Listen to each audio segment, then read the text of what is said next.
ഒരാളെ സന്തോഷിപ്പിക്കുക എന്ന് പറയുമ്പോഴേ പ്രത്യേകിച്ച് രോഗിയായിട്ടുള്ള ഒരാളെ സന്തോഷിപ്പിക്കുക എന്ന് പറഞ്ഞുണ്ടല്ലോ വലിയ കാര്യം തന്നെയാണ്. നിങ്ങൾ ഈ വീഡിയോ ഒന്ന് കണ്ടു നോക്കിയേ.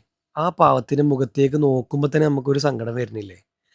ക്യാൻസർ എന്ന മാരകമായ രോഗത്തിന്റെ വേദനകളൊക്കെ കടിച്ചമർത്തിക്കൊണ്ട് ജീവിതം മുന്നോട്ട് കൊണ്ടുവന്ന ഒരു പെൺകുട്ടിയായിരുന്നു.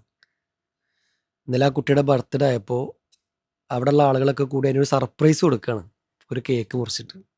ആ സ്ഥലത്തേക്ക് കയറി വരുമ്പോൾ ആ പാവത്തിന്റെ ആ ഒരു എക്സ്പ്രഷനും ആ ഒരു സന്തോഷവും സങ്കടവും എല്ലാം കൂടിയുള്ള ആ ഒരു മൊമെന്റ് കാണുമ്പോൾ തന്നെ സത്യത്തിൽ നമുക്ക് വിഷമം തോന്നും.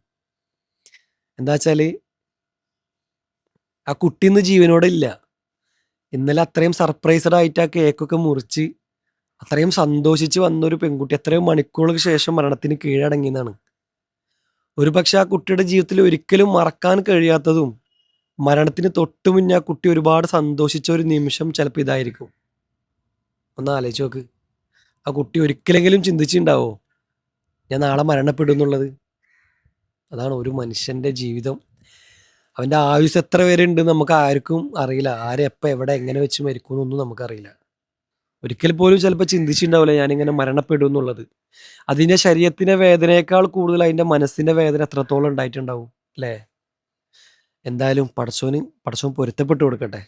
അതിന്റെ ഖബറ് പടച്ചോൻ സ്വർഗത്തിലാക്കട്ടെ. ആമീൻ.